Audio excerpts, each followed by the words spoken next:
بسم اللہ الرحمن الرحیم ایاک نعبد و ایاک نستعین۔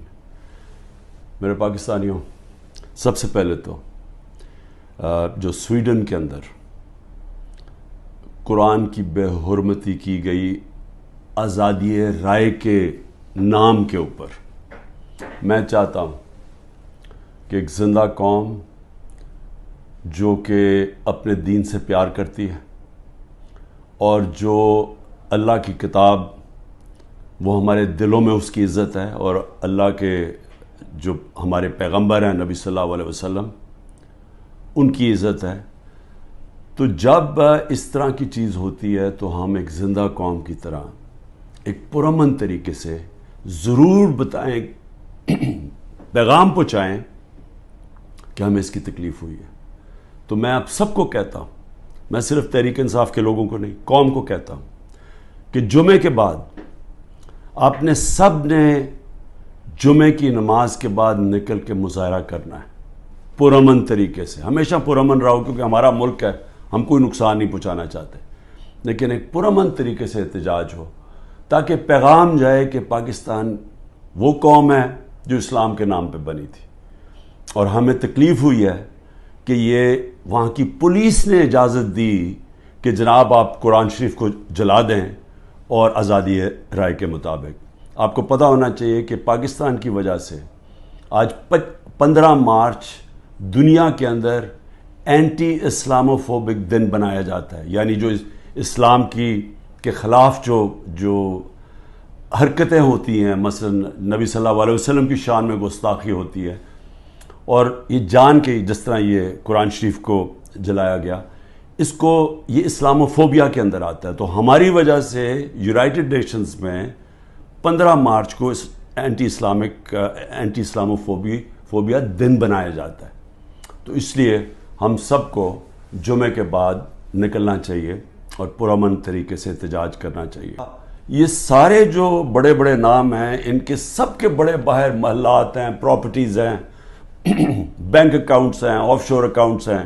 پیناما میں کیا ہوا تھا؟ پیناما میں ایک دنیا کے اندر ایک انکشاف ہوا کہ جنہوں نے بڑے بڑے لیڈرز نے، وزیروں نے اپنے پیسے چھپائے ہوئے تھے باہر کے ملکوں میں کمپنیز کے پیچھے، یعنی کمپنیز کے پیچھے انہوں نے اپنی دولت چھپائی ہوئی تھی، پراپرٹیز لی ہوئی تھی۔ اس میں نواز شریف کی پراپرٹی پکڑی گئی، مریم نواز اس کی مالکہ نکلی، اور وہ لندن کے سب سے مہنگے علاقے میں اربوں روپے کی انہوں نے پراپرٹیز لی ہوئی تھی، جس کو مے فیئر اپارٹمنٹس کہتے ہیں۔ تو وہ انکشاف ہوا تھا، تو پیسہ یہاں سے چوری ہو کے گیا تھا، کیونکہ ابھی تک ایک رسید نہیں بتا سکے کہ پیسہ باہر نکلا کیسے ہے، کدھر سے آمدنی آئی۔ بیٹے کی آمدنی، بیٹے کا جو گھر ہے حسن شریف کا، جو اس نے بیچا ملک ریاض کو، اس کی قیمت تقریباً 18 ارب ہے آج کل کے جو پاؤنڈ، اور 45 ملین پاؤنڈز، جو تقریباً 17-18 ارب روپیہ بنتا ہے۔ تو وہ کدھر سے پیسہ آیا؟ تو یہ کوئی نہیں بتا سکتا۔ بیٹے یہاں سے باہر بھاگ گئے کیونکہ وہ بتا نہیں سکتے تھے۔ اسی طرح جو سرے محل آصف زرداری نے خریدا، وہ بھی یہاں سے پیسہ باہر گیا۔ حدیبہ پیپر مل، وہ بھی پیسہ باہر۔ تو یہ سب اکٹھے ہو گئے، اور سارے اکٹھے ہو کے بندر بانٹ پاکستان کیا کہ اچھا سندھ اس کو دے دیں گے، کراچی فلانے کو دے دیں گے، سینٹرل پنجاب کوئی اور آ جائے گا، پھر نئی پارٹی جو بنی ہے اس کو بھی کوئی سیٹیں مل جائیں گی، فضل الرحمان کو ادھر پختونخوا میں دے دیں گے، اور یہ بس یہ کھچڑی پک جائے گی۔ تو یہ ساری بندر بانٹ دبئی کے اندر ہو رہی تھی کہ جس طرح کہ کوئی سودا نہیں ہو رہا ہوتا کسی کے اوپر، یہ سودا ہو رہا تھا پاکستان کا، اور کس طرح جو سب سے بڑی پارٹی ہے خوف زدہ ہے کہ اس کو کیسے باہر رکھنا ہے، جس میں عمران خان کی ان کو گنہونے خواب آتے ہیں کہ یہ پتہ نہیں کہ واپس نہ آ جائے، تو اس کو کیسے جیل میں ڈالے۔ اس کیس کا پتہ ہی نہیں ہے، یہ کوئی کسی وکیل نے میرے اوپر کیس کیا ہوتا ہے کوئی غداری کا، وہ یعنی اس کا کوئی مجھے نوٹس ہی نہیں آیا، مجھے پتہ ہی نہیں اس کیس کا۔ پتہ تب چلتا ہے جب ایک دم پتہ یہ جی کہ کیونکہ اتنے زیادہ کیسز تھے، تو یہ کیس تو کسی کو اہمیت ہی نہیں، کسی نے مجھے کہا کوئٹہ میں کیس ہے، مجھے پتہ ہی نہیں تھا۔ تو اس وکیل کا قتل ہوتا 10:30 بجے، 11:30 بجے پولیس میں رپورٹ ہوتا ہے، 2:22 میں شہباز شریف کا جو مشیر ہوتا ہے وہ سٹیٹمنٹ دیتا ہے کہ عمران خان نے اس وکیل کو قتل کیا. اب یہ سمجھیں کہ صرف قتل میں 10:30 سے اور 2 بجے کے اندر وہ فیصلہ کر لیتے ہیں کہ عمران خان نے قتل کیا. اس کے بعد کیا ہوتا ہے؟ اس کے بیٹے کو اٹھا کے لے جاتی ہے پولیس. اس بیٹے کو 12 گھنٹے سے زیادہ پولیس اپنے پاس رکھتی ہے. وہ اگلے دن جا کے اگلے دن کی دوپہر کو وہ کہتا ہے کہ جی عمران خان اس قتل میں ملوث تھا. لیکن پھر کیا ہوتا ہے؟ اس کی جو بیوی ہوتی ہے، وہ جو دوسری بیوی ہوتی ہے، وہ کہتی ہے کہ فیملی کے لوگوں نے قتل کیا اس کو. وہ ویڈیو اپنی جاری کرتی ہے کہ فیملی کے لوگوں نے قتل کیا. اور پھر دیکھیں، سارے کوئٹوں کو پتہ ہے کہ ان کی وہ وکیل کی دشمنیاں تھیں، سب کو پتہ ہے ان کی آپس میں دشمنیاں تھیں. اسی وکیل نے جا کے ہائی کورٹ کو کہا کہ مجھے سبی میں نہ کیسز مجھے دو، کیونکہ میری وہاں جان کو خطرہ ہے، میری دشمنی ہے. اور پھر یہ دیکھیں، یہ ذرا آپ غور سے یہ دیکھ لیں، یہ اس کو بڑے قریب سے دیکھ لیں، اور اس کے اندر یہ مظاہرے کیا کر رہے ہیں. ان کا قتل ہوتا ہے اور یہ قتل میں کہتے ہیں کہ یہ قتل اس وکیل نے اس کے وکیل کی طرف سے یا انہوں نے کیا. اس کا نام لکھا ہوا ہے کہ وہ اس قتل میں ملوث تھا. لطیف کھوسا کے گھر باہر گولیاں چلتی ہیں. زبیر نیازی جو کہ ہمارا لاہور کا سیکرٹری جنرل ہے، اس کے نام پہ وہ آ جاتے جی اس نے گولیاں چلائی ہیں. اور وہ گولیاں کسی آدمی کو کھڑا کرتے ہیں جو کہتا ہے جی مجھے زبیر نیازی نے کوئی پیسے دینے تھے گولیاں چلانے کے لیے. اب لطیف کھوسا ہمارے ساتھ ملٹری کورٹس کے خلاف کیسز کر رہے ہیں، تو وہ کیوں گولیاں چلائے گا اس کے گھر، جو کہ وہی کیس کر رہے ہیں جو ہم کر رہے ہیں سپریم کورٹ میں. اور پھر ذل شاہ کا جب قتل ہوتا ہے، ذل شاہ کا جب قتل ہوتا ہے، سب سے پہلے 302 میرے اوپر قتل کا چارج لگا دیتے ہیں. 3 دن تک وہ میرے اوپر 302 لگاتے ہیں قتل کا چارج. پھر کیا ہوتا ہے؟ اس کا پوسٹ مارٹم ہو جاتا ہے. پوسٹ مارٹم میں پتہ چلتا ہے 26 جگہ اس کے اوپر تشدد ہوا ہوتا ہے. تو اب ظاہر ہے وہ یہ تو نہیں کہہ سکتے تھے کہ عمران خان نے اس کو تشدد کروا کے اپنے کارکن کو مار دیا. تو انہوں نے پھر ایکسیڈنٹ اس کا ڈال دیا.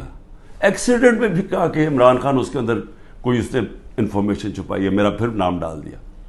میں صرف یہ کہہ رہا ہوں کہ پہلے تو یہ سمجھ جائیں کہ یہ ہے آج کا پاکستان، کہ یہاں کوئی ان کو شرم نہیں آتی اس طرح جھوٹ بولتے ہوئے، اس طرح کے کیسز بناتے ہوئے. ان کو کوئی شرم نہیں ہے کہ ساری قوم کو پتہ ہے کہ جھوٹ بول رہے ہیں. یعنی کون نہیں جانتا کہ یہ جو انہوں نے کیا ہے، سارا کوئٹہ کو پتہ ہے کہ یہ اس کے اندر عمران خان کا کوئی تعلق نہیں تھا. میرا تعلق 150 کیسز تھا، مجھے کیا نہیں، اور بھی کوئی وکیلوں کو میں مرواؤں گا. اور وہ کیس جس کی اہمیت ہی نہیں تھی، سب کو پتہ ہے جھوٹ بول رہے ہیں، لیکن ان کو کوئی شرم نہیں ہے. یہ سر پیر سے اتار بیٹھے ہیں. انٹرسٹ صرف یہ کہ کسی طرح عمران خان کو جیل میں ڈالنا ہے. آگے کیس ہوتا ہے جی 9 مئی کا. اب 9 مئی کو کیا ہوتا ہے؟ یہ ذرا غور سے سنیں. 9 مئی کو ہوتا کیا ہے؟ جو مظلوم ہوتا ہے، یعنی جس پہ ظلم ہوتا ہے، اسی کے اوپر اس کو مجھے جب اندر جیل میں ڈالتے ہیں تو میرے اوپر کیسز کی بارش ہو جاتی ہے. 9 مئی کے بعد میرے اوپر 25 کیس ہو گئے ہیں. جدھر بھی کیس ہوتا ہے کہتے جی عمران خان کی ایمان، میرے کہنے پہ یہ ہوا ہے. کہیں کسی نے کچھ کیا ہو یا جو بھی کسی کے اوپر الزام لگایا ہو، 9 مئی کے بعد عمران خان کے کہنے پہ ہوا. عمران خان جیل میں بند تھا اور جو ظلم ہوا ہے وہ عمران خان سے ہوا ہے.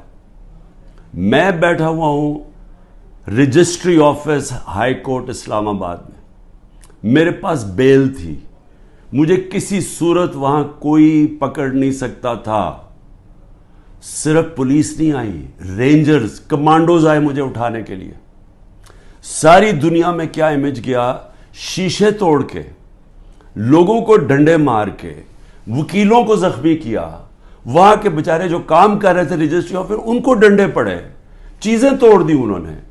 اور ایک ایک دہشت گرد کی طرح مجھے پکڑ کے لے کے گئے. میرے اوپر سر پہ لگا, پیچھے میرے خون نکل رہا. کوئی شرم نہیں آئی. کسی نے ابھی تک بات نہیں کی کہ یہ بتائیں کہ کس قانون کے تحت انہوں نے پکڑا تھا مجھے. اسلام آباد کے ہائی کورٹ کے چیف جسٹس نے کہا کہ یہ اس کے اوپر ایف آئی آر کٹنی چاہیے. وہ اور بات ہے کہ وہ نہیں کٹی. سپریم کورٹ میں جب وہ کیس گیا, سپریم کورٹ نے اس کو غیر قانونی قرار دیا. اب میں سوال پوچھتا کہ کوئی جواب دینے والا ہے؟ کسی نے آج تک بات نہیں کی. اور میں یہ خاص طور پہ اپنی آج قوم کو بتانا چاہتا ہوں کہ کیوں میں آپ کو کہتا ہوں حقیقی آزادی کی یہ جہاد ہے. یہ پولیٹکس نہیں ہے, یہ جہاد ہے. ہم غلام ہیں. غلاموں کے کوئی حقوق نہیں ہوتے. جس طرح میرے کوئی حقوق نہیں تھے. میں یعنی سب سے بڑی ملک کی پارٹی کا ہیڈ, جس کو جس طرح اٹھایا انہوں نے, جو کیا, جس طرح ہم کوئی کمی ہے اس ملک کے. اب 25 لوگوں کو گولیاں لگیں, جو مرے, جو شہید ہوئے. ابھی تک 9 لوگ غائب ہیں. جو پولیس نے یا دھمکیاں دی یا کچھ کیا وہ انڈر گراؤنڈ گئے ہوئے ہیں, وہ بتا نہیں رہے. مسنگ ہیں 9 لوگ. 16 لوگ ہمارے پاس پتہ ہے جن کو گولیاں, 69 لوگوں کو گولیاں ماری اور ان کو شہید کیا گیا. فرانس کے اندر ایک لڑکے کو پولیس نے 16 سال کے لڑکے کو گولی ماری. ایک لڑکے کو. ابھی تک فرانس جل رہا ہے. 1000 سے زیادہ بلڈنگز جل گئی ہیں, گاڑیاں جل گئی ہیں. مشکل نیشنل کرائسس آ گیا ہے. آزاد لوگ ہیں. آزاد لوگوں کے حقوق ہوتے ہیں. لوگ نکلیں اپنی آزادی کے لیے کہ کیسے جرأت پڑی پولیس کو گولی مارنے کی. یہاں 16 لوگوں کا آج تک ٹی وی پہ نام ہی نہیں لیا جا رہا. سب نہتے تھے. ابھی مجھے ملنے آئے ان کے 2 بچے, ایک چھوٹے بچے جس کے باپ کو گولی مار دی.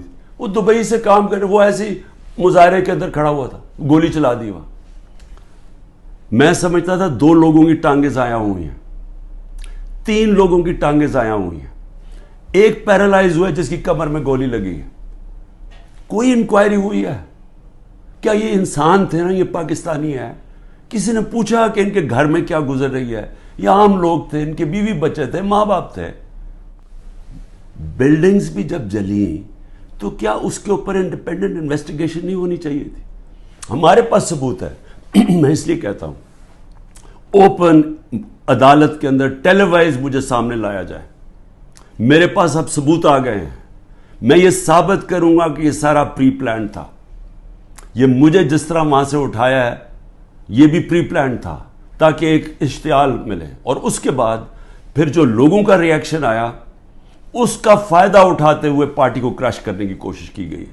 کیونکہ پارٹی دب نہیں رہی تھی. جب سے مجھے ہٹایا کوشش کر رہے ہیں 25 میں کو جی بغیر کراؤڈ ہے, مارو ڈنڈے مارو, یہ ڈر کے پیچھے ہٹ جائیں گے. وہ پارٹی اوپر ہی آتی گئی. بائی الیکشن 30-37 میں سے جیت گئی. اوپینین پولز میں اور اوپر چلی گئی. راجن پور کے الیکشن میں پورا زور لگایا, 40,000 سے گورنمنٹ کا کینڈیڈیٹ ہار گیا. اس کے بعد اس سے پہلے مجھے قتل کرنے کی کوشش کی, دوسری دفعہ قتل کرنے کی کوشش کی. اور اب یہ پلان فائنل بنا کہ جی ان کو اب بالکل ختم کرو پارٹی کو, کہ جی انہوں نے ایک ادارے کی بے حرمتی کر دی. اور اس کو بیس بنا کے سارے ہمارے ہیومن رائٹس ختم ہو گئے ہیں. سب کو جس کو مرضی پکڑو, پولیس پھر رہی ہے جسے مرضی پکڑے. جی آپ کا وہ اس میں نام آ گیا وہ جیو فینسنگ میں, اس لیے جناب وہ اچھا اتنے پیسے دے دو, 15 لاکھ سے شروع ہوتے ہیں, 10 لاکھ, اچھا پیسے دے دو تو ہم آپ کو چھوڑ دیتے. پولیس پیسے بنا رہی ہے. ہر جگہ لوگوں کو پکڑ رہے ہیں. اب جدھر نام لوگوں کے گھروں میں گھس رہے ہیں, گھر توڑ رہے ہیں, گھر لوٹ رہے ہیں, بچے پکڑ کے لے گئے ہیں. عورتوں کو نہیں بخشا. کبھی میں نے یہ دن نہیں دیکھ رہے تھے کہ عورتوں کو نہیں بخشا. اس ملک کے اندر کبھی یہ نہیں دیکھا تھا کہ اتنا نیچے گورنمنٹ گرے گی. اس کے بعد آ جائے جی اور کون سے کیسز ہیں. بیوی بشرا بیگم کے اوپر کیس ڈال دیے. کیا ہے جی کہ وہ اس کے گاؤں میں, وہ جو کبھی گاؤں میں گئی بھی نہیں ہے, اس کے گاؤں میں جی 20 سال کے بعد ایک جگہ سڑک بن گئی. اینٹی کرپشن کا کیس اس پہ کر دیا. میری چھوٹی بہن عظما, اس کے اوپر اینٹی کرپشن مجھے بیچ میں ڈال دیا کہ جی میں جب پرائم منسٹر تھا میں نے اس کو بڑی سستی کوئی زمین دلوا دی ہے یا لوگوں سے قبضہ کر کے. اور یہ اتنے ڈفرز ہیں کہ کہا کہ جی 6 ارب کی زمین اس کو دلوا دی ہے. ان کو اتنا نہیں پتا کہ وہ چیک سے اس نے پیسے دیے. پہلے تو وہ چیکس کے پیسے, ذرا یہ چیک نمبر دیکھ لیں کہ اس نے پہلا چیک کس دن دیا, 25 اپریل. 25 اپریل 2022 کو عمران خان پرائم منسٹر نہیں تھا. عمران خان 9 اپریل کو پرائم منسٹر نہیں ختم ہو گیا تھا. تو 25 اپریل کو ایک چیک ہے, وہ اب چیک کی کاپی ہے, اور دوسرا چیک دیا ہے 2 جون کو. اور کتنے کے چیک ہیں؟ 6 کروڑ روپے کے. تو اس نے چیک کے سے پیمنٹ کی ہے. میرے اوپر کرپشن کیس ڈال دیا ہے کہ میں نے جی وہ اس کو پرائم منسٹر ہوتے ہوئے زور لگا کے اس کو فیور کیا. پھر آ جائے جی اگلا کیس, تاکہ آپ کو ساروں کو پتہ چل جائے ہو کیا رہا ہے. اب 2 اور کیسز ہیں جن کے اندر یہ پوری کوشش کریں گے مجھے اندر ڈالنے کی. وہ نیب کے کیسز ہیں. ایک ہے القادر کا جس میں انہوں نے مجھے پکڑا تھا, اور دوسرا ہے توشہ خانہ.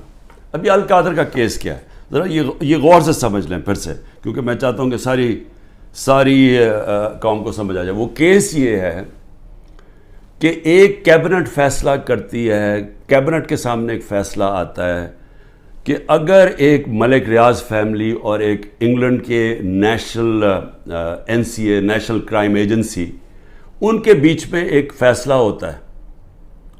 وہ کہتے ہیں, پرائیویٹ ان کے بیچ میں فیصلہ ہوتا ہے, وہ یہ کہتے ہیں کہ اگر آپ, ہماری کیبنٹ کے سامنے آتا ہے کہ اگر آپ اس کو فیصلے کو کانفیڈینشیل رکھیں گے, صرف کیبنٹ سے, عدالت سے نہیں, اگر کیبنٹ میں کانفیڈینشیل رکھیں گے تو 190 ملین پاؤنڈ پاکستان میں آ جائے گا سپریم کورٹ کے اکاؤنٹ میں. اور لیکن اگر آپ اس کو کانفیڈینشیل نہیں رکھیں گے تو آپ کو انگلینڈ کے اندر کیس کرنا پڑے گا, سول کیس, جو 5-6 سال چل سکتا ہے, اور آپ کو ثابت کرنا پڑے گا, آپ کے اوپر ہوگا کہ آپ نے ثابت کرنا ہے کہ وہ پیسہ منی لانڈرنگ کا ہے.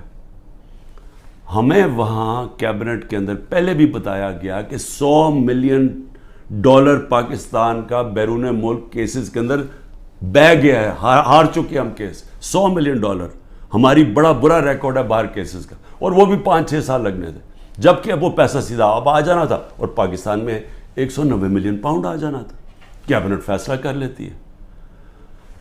بعد میں کہتے ہیں کہ جی وہ تو کسی اور مد میں جانا چاہیے تھا, وہ جانا چاہیے تھا گورنمنٹ کو, سپریم کورٹ کو نہیں جانا چاہیے تھا.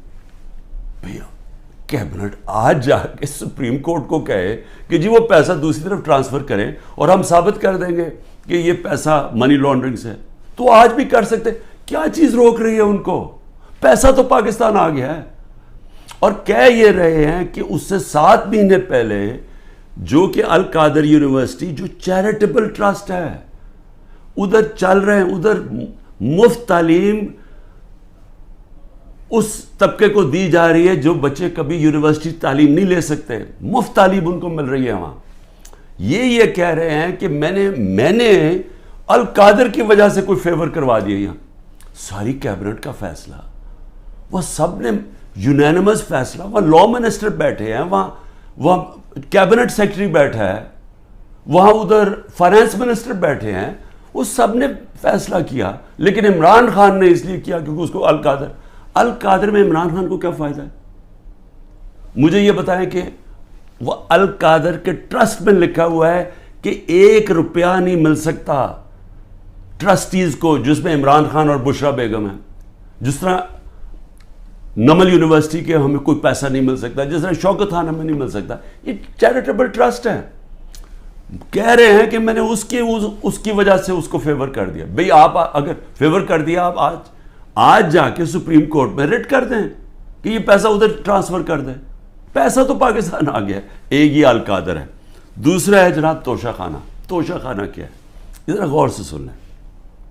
70 سال سے قانون یہ ہے کہ جب گفٹس ملتی ہیں پرائم منسٹر کو, پریزیڈنٹ کو, آرمی چیف کو, منسٹرز کو, جن کو بھی جب گفٹس ملتی ہیں تو وہ سارا وہ کیا ہوتا ہے, وہ سیدھا توشہ خانہ میں جاتی ہے. توشہ خانہ کے اندر اس کی ویلیو نکالی جاتی ہے. ویلیو کیسے نکالی جاتی ہے؟ وہ ایف بی آر سے علیحدہ ویلیو لیتے ہیں, اور پھر ایک اپریزر ہوتا ہے جو انڈیپینڈنٹ ہوتا ہے, اس سے علیحدہ ویلیو لیتے ہیں. وہ جو ویلیو زیادہ ہوتی ہے وہ آ کے بتاتے ہیں کہ جی آپ نے بتائیں یہ اس کی ویلیو ہے, ان کے زمانے میں 20% دے کے آپ خرید سکتے ہیں اگر آپ رکھنا چاہیں. ہم نے اس کو 20 سے 50% کر دیا کہ آپ 50% دیں, وہ گورنمنٹ کو چلی جاتی ہے اگر آپ رکھنا چاہیں. یہ ہے قانون. میں نے اسی قانون کے مطابق کئی گفٹس لی, کئی میں نے نہیں لی. مجھے یہ بتائیں کہ اس میں میں نے غلط کام کیا کیا ہے؟ سارا ریکارڈ وہاں پڑا ہوا ہے.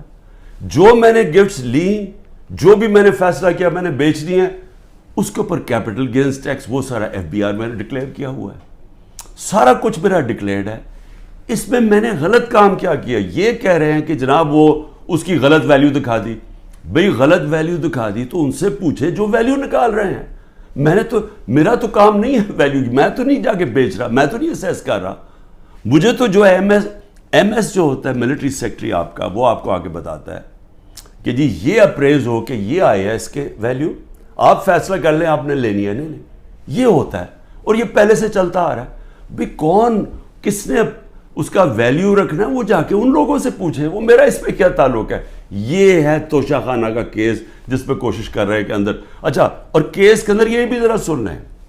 ایک توشہ خانہ کا کیس ہے, اس کے اوپر نیب بھی بلا رہی ہے, اس کے اوپر الیکشن کمیشن بھی اس کو اٹھایا ہوا ہے, اور ایف آئی آر بھی کاٹی ہوئی ہے اس کے اوپر. یہ کبھی ہو ہی نہیں سکتا کہ ایک ایشو کے اوپر 3 مختلف جگہ کیسز چل رہے ہوں. مقصد انصاف کا نہیں ہے, مقصد ظلم کرنے کا ہے. اور میں قوم کو اب کہتا ہوں, اب یہ بھیڑ بکریوں بن کے رہنے کا وقت چلا گیا ہے. میں آپ کو کہہ رہا ہوں, میں تیار ہوں.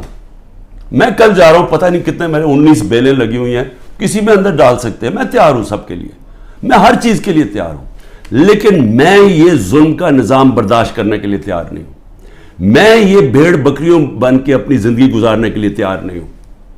میں یہ سمجھتا ہوں کہ یہ قوم کے لیے وقت آ گیا ہے. آپ سب فیصلہ کر لیں کہ کس طرح کا پاکستان آپ چاہتے ہیں. کیا وہ پاکستان چاہتے ہیں جو پروفیشنل جو باہر جا سکتے ہیں وہ باہر چلے جائیں, جو آپ کا سب سے بڑے ذہن ہے وہ باہر چھوڑ کے چلے جائیں, وہ بیچارے غریب آدمی کشتیوں میں ڈوبتے رہیں جا کے اللیگلی غیر قانونی طور پہ نکلنے کے لیے, اور باقی قوم بھیڑ بکروں کی طرح رہ جائے. اس ملک کا کوئی مستقبل نہیں ہے. وہ مجھے افسوس سے کہنا پڑتا ہے کہ وہ ساتھ ہمارا ملک جس تیزی سے آگے جا رہا ہے, اور جس تیزی سے اس میں اور ہمارے میں فاصلے بڑھتے جا رہے ہیں, یعنی ہر طرح وہ آگے نکل گئے ہیں. ہمیں سوچنا چاہیے کہ اگر ہم اسی طرح چلتے رہے, اور یہ چوروں کے نیچے اگر یہ بندر بانٹ کر رہے ہیں کہ جی ملک ہم بھیڑ بکری ہیں, جی آپ ادھر وہ لے لو, وہ سندھ لے لے, وہ کراچی لے لے, وہ یہ لے لے, وہ پختونخوا لے لے آپس میں, اور ہم جس طرح کے بھیڑوں کی طرح کبھی ادھر سے, کوئی مستقبل نہیں ہے اس کا. اور اس لیے میں اپنی آپ سب لوگوں کو کہہ رہا ہوں, تیاری کریں آپ. پرامن احتجاج ہمارا حق ہے. پہلے تو جمعے کو نکلے نا, جو انہوں نے کیا ہے, جو پتہ چلے کہ یہ زدہ قوم ہے, کم از کم ہماری آواز نکلنی چاہیے. اور پرامن, میں ہمیشہ کہتا ہوں پرامن رہے. میں نے کبھی اپنے 27 سال میں کبھی انتشار کی بات نہیں, کیونکہ یہ میرا ملک ہے. توڑ پھوڑ کریں گے میرے ملک کو نقصان ہوگا. میں نے ان چوروں کی طرح باہر تو نہیں ہے میری کوئی پراپرٹیز, میں نے تو نہیں باہر بھاگنا. انہوں نے تو ابھی میں آپ کو کہہ رہا ہوں کہ جب انہوں نے الیکشن اناؤنس ہی ہوا, انہوں میں سے لوگوں نے باہر بھاگنا شروع کر دینا, کیونکہ ان کو پتہ ہے کہ ان کا جو انہوں نے کیا اس ملک کے ساتھ, ان کو پتہ ہے کہ قوم نے ان کو بخشنا نہیں ہے, انہوں نے بھاگنا ہے باہر. اس لیے اپنی قوم کو میں کہہ رہا ہوں کہ آپ کے پاس اب 2 راستے ہیں, غلامی کے اور حقیقی آزادی کے.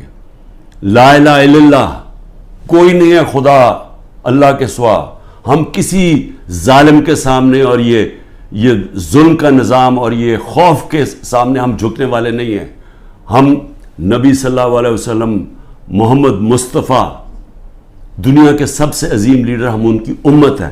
اور وقت آ گیا ہے کہ ہم اب اپنا سٹینڈ لیں اور پرامن طریقے سے تیاری کریں نکلنے کے لیے سڑکوں پہ.